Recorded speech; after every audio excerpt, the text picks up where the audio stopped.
Hello and welcome all of you on my YouTube channel doctor MKG transformation. Class 12th के exam में आते हैं तो आज हम बात कर रहे हैं दोहरा निषेचन पुष्पी पादपों का यानी फ्लावरिंग प्लांट्स का एक सबसे खास लक्षण। और इस लक्षण का पता जो है सबसे पहले नवाश्चिन नामक वैज्ञानिक ने लगाया था। तो ये क्वेश्चन एग्जाम में आ चुका है।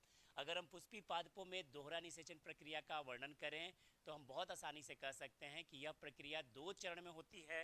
यानी चरण सिनगैमी का होता है जहाँ पे ट्रू फर्टिलाइजेशन होता है, और दूसरा चरण जो होता है वो ट्रिपल फ्यूजन का होता है जहाँ पे 3 केंद्रक एक साथ जुड़ जाते हैं।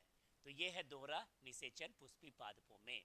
अगर हम निषेचन के पूर्व पौधों के कुछ प्रमुख संरचना की बात करें कि ये निषेचन के बाद किस रूप में परिवर्तित हो जाते हैं, तो हम बड़ी आसानी से देख सकते हैं कि अंडाशय जो है वो निषेचन के बाद फल में परिवर्तित हो जाता है। यानी हम फल की परिभाषा दे सकते हैं कि वह संरचना जो अंडाशय से विकसित होती है वो फल कहलाती है। इस तरीके से बीजांड जो है निषेचन के बाद बीज में परिवर्तित हो जाता है।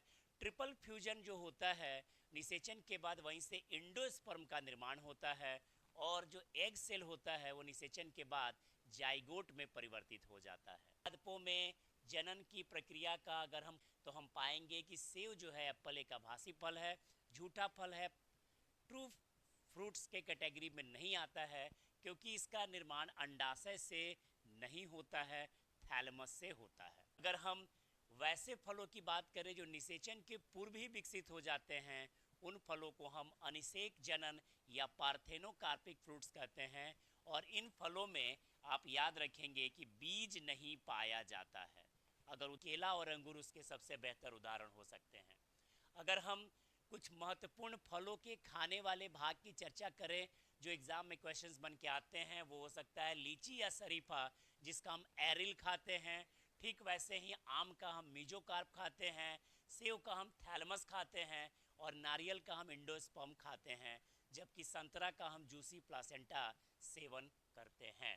अगर हम परागण की प्रक्रिया की वर्णन करें तो हम बहुत आसानी से कह सकते हैं कि एंथर स्टिग्मा तक जब पराग कण पहुंचता है तो इस प्रक्रिया को हम परागण बोलते हैं।